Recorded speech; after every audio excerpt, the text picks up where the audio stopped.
Olá pessoal, tudo bem? O meu nome é Felipe Costa, esse aqui é o canal Loucos por Biologia e hoje nós temos uma nova videoaula continuando sobre a membrana plasmática, mas agora vamos falar sobre a sinalização celular. Pessoal, o que é sinalização celular? A sinalização celular é a capacidade que uma determinada célula tem de produzir um sinal, de emitir um sinal, uma comunicação até uma outra célula. Esse sinal, gente, pode ser que essa célula produza um hormônio, é um sinal, um fator de crescimento também é um sinal, um neurotransmissor também vai ser um sinal e vai atuar em outra célula, desencadeando uma mudança de comportamento nessa outra célula, que a gente vai ver mais para frente. Então, sinalização celular, capacidade que uma determinada célula tem de emitir um sinal para desencadear uma mudança de comportamento em uma outra célula ou então até nela mesma.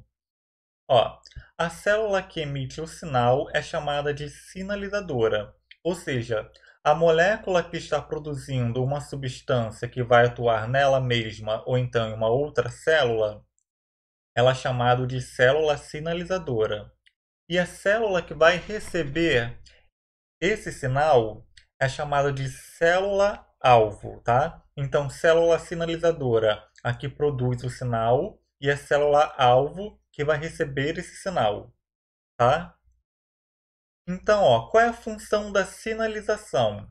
Ó, estimular uma mudança de comportamento na célula-alvo. Então, ó, uma célula A vai produzir uma substância e uma célula B vai receber esse sinal. Ou então, ela mesma que produziu esse sinal pode receber esse sinal.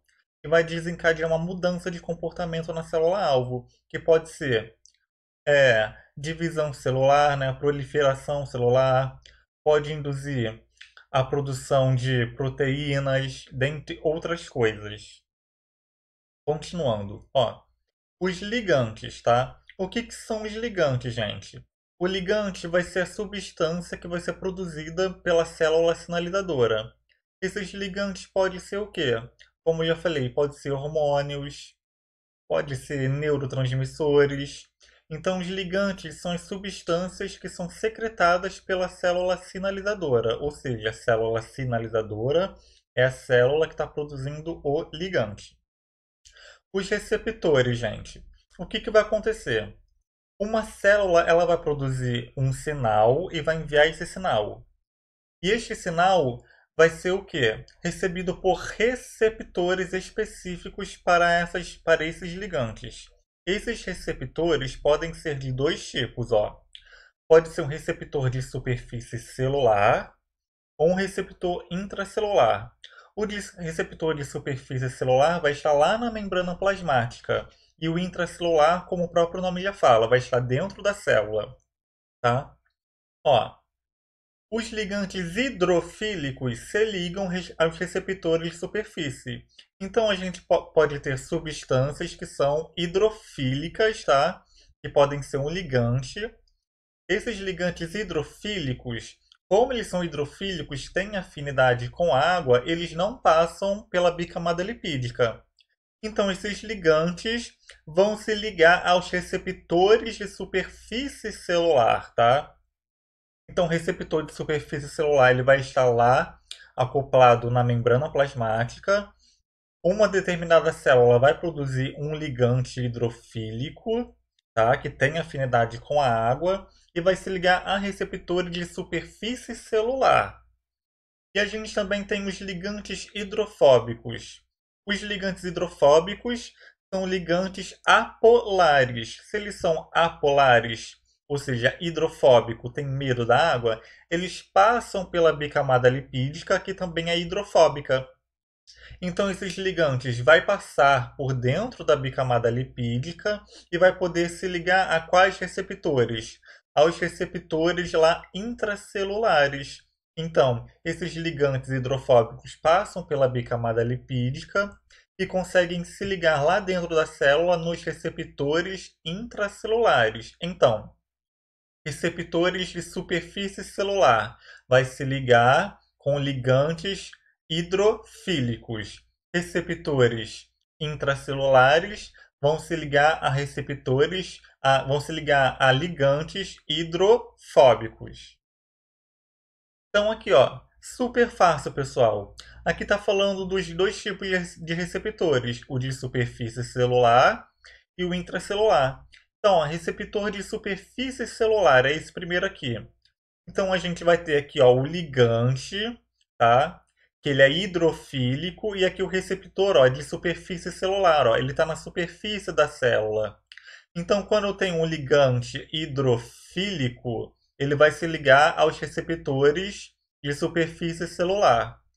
E quando eu tenho, ó, um ligante hidrofóbico, ele vai entrar para dentro da célula, tá? Através de uma proteína carregadora que a gente falou na aula passada, deem uma olhadinha. E essa proteína carregadora vai jogar esse ligante hidrofóbico para dentro da célula. E esse ligante hidrofóbico para dentro da célula vai se ligar aonde? No receptor intracelular. Ele pode estar no citoplasma, esse receptor intracelular, ou pode estar dentro do núcleo, tá? Então, receptores de superfície celular se ligam com ligantes hidrofílicos. E receptores intracelulares se ligam a ligantes hidrofóbicos. Muito importante, gente. Especificidade. Tanto os receptores de superfície celular quanto os receptores intracelulares, eles são receptores específicos, ou seja, ambos os tipos de receptores só vão se ligar a uma determinada molécula. Como, por exemplo, eu tenho um receptor lá de superfície celular, tá, que se liga ao ligante insulina. Esse receptor de insulina só vai se ligar à insulina. Por isso que eles são específicos, tá? Eles só se ligam a uma substância específica. E aqui está um exemplo bem fácil. Aqui eu tenho uma célula, aqui eu tenho a membrana da célula, e na membrana dessa célula a gente tem o quê? Os receptores de superfície celular. Tá vendo, ó? Eles se encaixam, ó. É como se fosse uma chave numa fechadura. A chave lá da tua porta, ela só se liga aonde? Na sua porta, porque a sua chave é específica para a fechadura da sua porta. É a mesma coisa. O receptor lá na célula, ele vai ser específico para um tipo de substância. Então, só as substâncias, ó, que tem esses dois tracinhos, vai conseguir se ligar nos dois buraquinhos aqui, ó, do receptor. As outras substâncias, ó, que tem três cabinhozinhos, que tem dois cabinhozinhos, só que são mais distantes e tem uma outra forma, não vão conseguir se ligar aos receptores. Então, os receptores são específicos para substâncias. O transporte do sinalizador. Pessoal, a gente viu, ó, que a molécula, a célula sinalizadora é que emite uma substância, ou seja, que vai emitir o ligante, tá? O que que vai acontecer? O transporte desse ligante, desse sinalizador, pode ser, ó, de quatro tipos. Ele pode ser endócrino, ele pode ser parácrino ou sináptico, autócrino ou de contato. O que que acontece? Ó, a gente vai ter, ó, tipos de transporte que vai fazer com que esses ligantes ajam localmente, ou seja, no mesmo tecido. São eles o parácrino ou sináptico, o autócrino ou de contato, tá? A célula vai liberar essa substância e ela vai agir no mesmo tecido. Essa substância, esse ligante, esse sinalizador age no mesmo tecido, tá? E tem os ligantes que agem em locais distantes, né? Que é o transporte endócrino, o transporte de contato também, ou sináptico. Ué, Felipe, mas o de contato não está aqui, ó, agindo no mesmo local? Sim, o de contato, ele pode agir no mesmo local. O que que vai ser, ó? De contato. Vai ser uma célula entrando em contato com a outra. Então vai ter lá, ó, substâncias na superfície de uma célula e receptores em outra célula, tá? Então essas substâncias na superfície da célula vai se ligar por contato em uma outra célula. e vai desencadear uma sinalização celular, tá? Então isso que vai ser o de contato. Só que a célula, ela também pode viajar pela corrente sanguínea.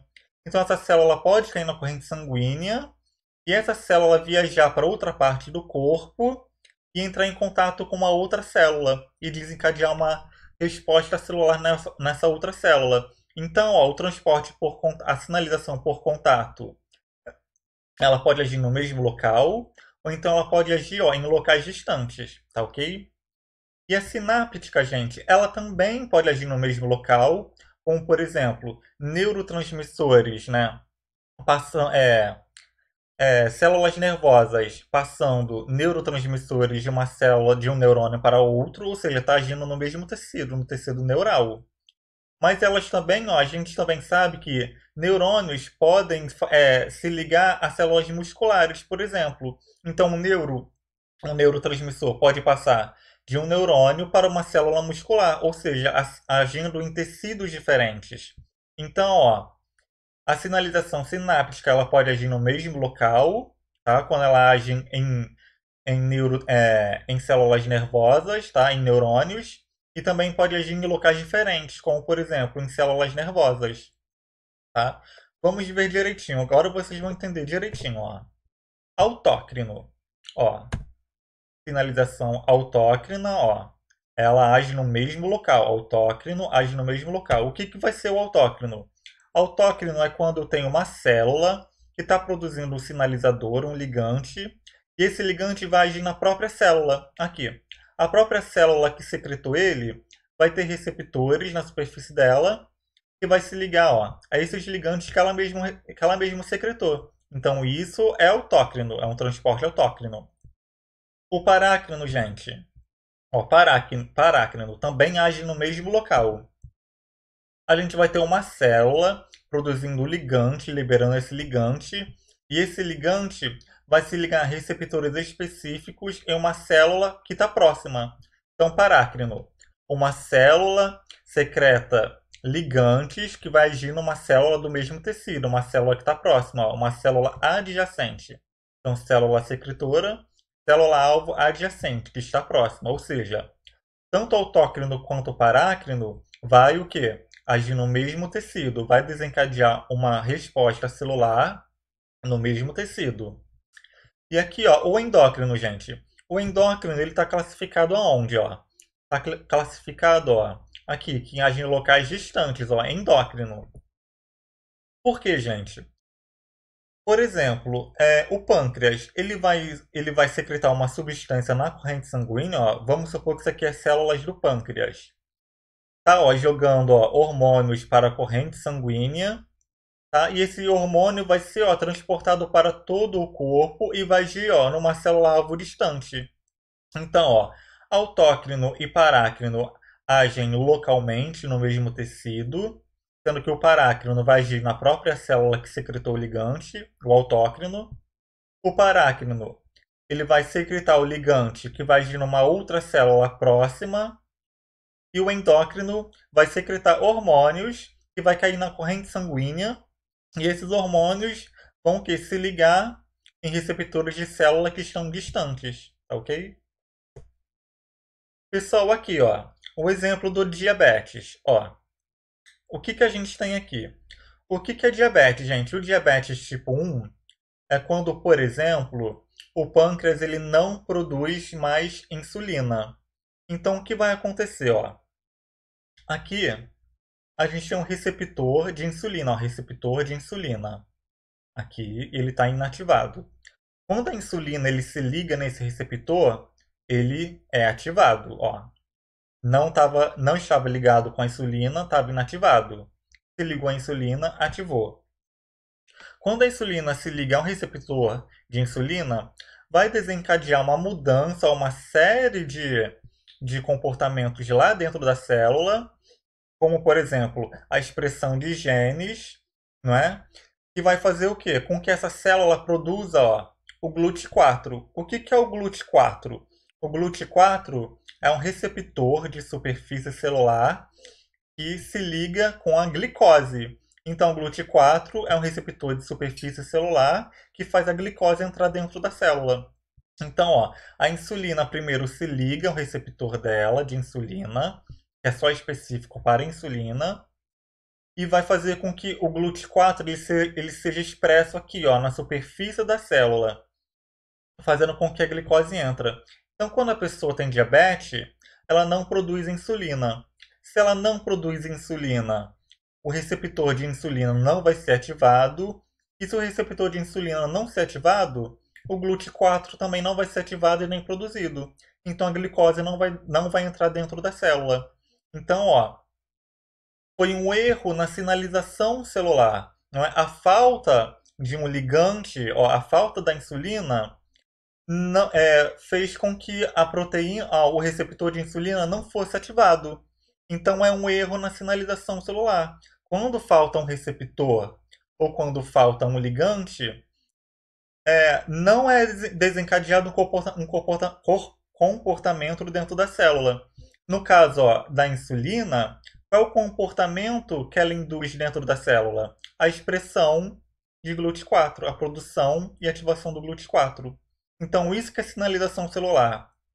Eu vou ter um ligante, eu vou ter, eu vou ter uma substância aqui, um ligante se ligando no receptor, tá? Esse receptor vai desencadear uma mudança de comportamento dentro da célula, fazendo com que o que ela produza alguma coisa, ou então se prolifere, que nesse caso aqui, ó, é a produção de GLUT4, tá?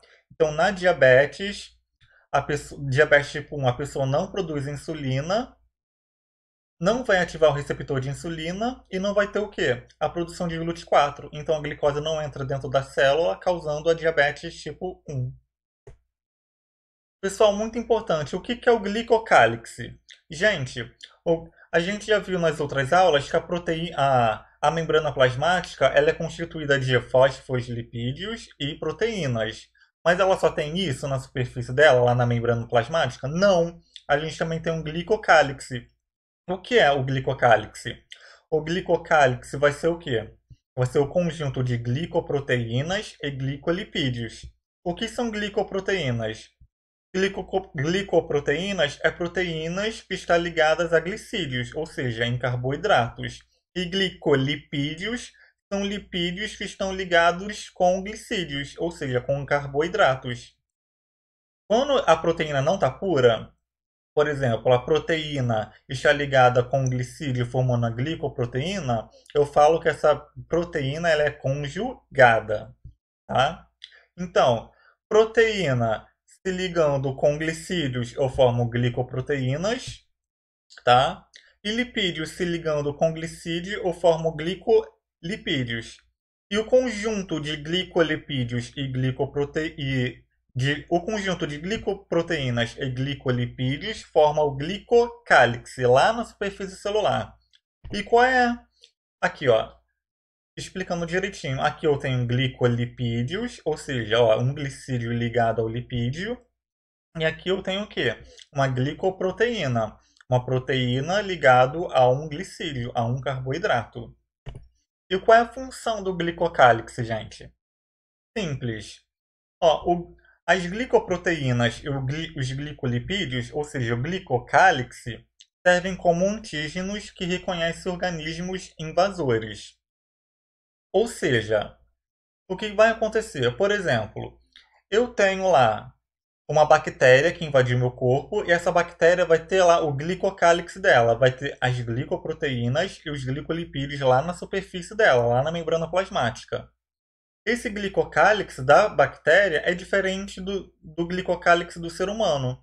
Então, ó, o meu sistema imune vai reconhecer o glicocálix da bactéria que é diferente e vai poder atacar essa bactéria. Ou seja, age no reconhecimento de micro-organismos invasores, tá? Outra função do glicocálix permite que células se reconheçam e parem a divisão celular. Então, gente, por exemplo, eu tenho uma célula que ela está se dividindo, está se proliferando. O que vai acontecer? Lá na membrana plasmática dessas células vai ter o glicocálix, e quando uma célula se chocar com a outra, elas vão se reconhecer e vai parar a divisão, tá? Mais uma função do glicocálix, controlar a divisão celular, a proliferação celular. O glicocálix também forma os grupos sanguíneos. Gente, os diversos grupos sanguíneos que a gente tem, o A, o B, o AB e o O, lá nas hemácias. Então, ó, o tipo de glicocálix que eu tenho, né, o tipo de glicoproteína, de glicoproteína lá, que eu tenho lá na superfície das hemácias, vai dizer qual vai ser o meu grupo sanguíneo, tá ok? E nas células cancerígenas, gente, o que que acontece? Aqui, ó, a gente viu que o glicocálix, ele para a divisão celular. Nas células cancerígenas, isso não ocorre. Acontece um erro lá no glicocálix, que a célula começa a se dividir, se dividir, se dividir, e quando uma choca com a outra, não há o reconhecimento. Ou seja, a célula cancerígena ela continua se dividindo. Então, ó, a divisão descontrolada das células cancerígenas ela pode ocorrer por um problema no glicocálix, que as células não reconhecem uma outra e continuam se dividindo. Exercícios bem facinhos, gente. Ó. Número 1. A eritropoietina, um fator de crescimento secretado pelos rins, é essencial para a diferenciação terminal dos glóbulos vermelhos, eritrócitos, do sangue na medula óssea. A eritropoietina se liga a um receptor de eritropoietina de transmembrana encontrado nas células precursoras do eritroide. A eritropoietina é um exemplo de um sinal autócrino, parácrino por contato, endócrino por neurotransmissor ou neuroendócrino. Justifique. Uma pergunta simples, gente. A pergunta está querendo saber se a eritropoietina ela é o quê? Um tipo de sinal autócrino, parácrino por contato que a gente viu lá atrás. O que, que vai acontecer? A eritropoietina ela vai ser o quê? A substância produzida lá no pâncreas, lá nos rins, tá? E o que, que vai acontecer? Ó, vai ser secretado. Então a eritropoietina ela vai ser secretada na corrente sanguínea e vai já onde? Lá na medula óssea, fazendo com que os eritrócitos eles se diferenciem, tá? Eles amadureçam. Então, se está sendo secretado lá no rim e está agindo na medula óssea, significa que é o quê? O hormônio que está agindo, né? De forma. Não está agindo localmente, está agindo a longa distância. Então, qual vai ser o tipo de sinal que eu vou ter? Vai ser um sinal que vai ser um sinal endócrino, tá? Vai agir a longas distâncias, tá bom? Então, quando eu tenho uma substância sendo secretada por uma célula e está agindo em um outro tecido, esse tipo de sinal vai ser um sinal endócrino, que a gente viu lá atrás. 2. Geralmente, células de mamíferos são cultivadas em placas de cultura de tecido para o estudo de suas propriedades de crescimento. Se uma população de células primárias de músculo liso for colocada em uma placa com um meio de cultura, onde foi adicionado soro contendo um fator de crescimento epidérmico e as células possuem somente receptores de fator de crescimento derivado de plaquetas em sua superfície, o crescimento será estimulado? Explique. Então, gente, interpretando a questão, eu vou ter células de mamíferos lá no meio de cultura, numa placa. Ele fala, ó, que esse meio de cultura ele foi adicionado apenas de soro contendo fator de crescimento epidérmico, tá? Só que ele fala que essas células de mamíferos elas só possuem receptores de fator de crescimento derivado de plaquetas. Então, ó, vai ocorrer o crescimento? Não. Por quê? Porque o meio de cultura eu vou ter o quê? Fator de crescimento epidérmico, só que as células não têm receptores para o fator de crescimento epidérmico. Elas têm receptores ó, de crescimento derivado de plaquetas. O que, que a gente viu lá atrás? Ó? A gente viu que os receptores eles são específicos. Ó. Os receptores são específicos. Então, eles só vão se ligar a substâncias específicas. Então, se aqui nesse exercício ele fala que ele vai ter um receptor, ó. Ele vai ter um receptor para crescimento de plaquetas. E lá no soro ele tem um outro tipo de ligante, né? Ele tem um ligante de crescimento epidérmico, não vai ocorrer o crescimento. Por quê? Porque essas células não têm receptor de crescimento epidérmico. Então, essa é a resposta. não vai ocorrer o crescimento não será estimulado, porque as células não têm receptor para crescimento epidérmico, né? Para o fator de crescimento epidérmico, ok? 3. Como moléculas hidrofílicas e hidrofólicas atuam na sinalização celular? Hidrofílica, gente. A gente viu lá atrás. Se ela é hidrofílica, significa que ela vai se ligar ao quê? A receptora de superfície celular. Então, como as moléculas hidrofílicas vão atuar na sinalização celular? Elas vão se ligar a receptores de superfície celular. E como as hidrofóbicas vão atuar na sinalização celular? As hidrofóbicas, essas moléculas hidrofóbicas vão passar pela bicamada lipídica, vai entrar dentro da célula e vai se ligar em receptores de sinalização intracelular. Tá ok, pessoal? Então, essa foi a nossa aula de hoje sobre sinalização celular. Espero que vocês tenham gostado. Deixem um joinha de vocês. Por favor, se inscrevam no meu canal para me ajudar. Ajudem o canal a crescer. O canal é 100% grátis, tá? É voltado para ajudar vocês no vestibular. Então, compartilhem com os colegas. Deixem um joinha de vocês. Se inscrevam no meu canal. Podem deixar a pergunta de vocês nos comentários. E até a próxima, pessoal!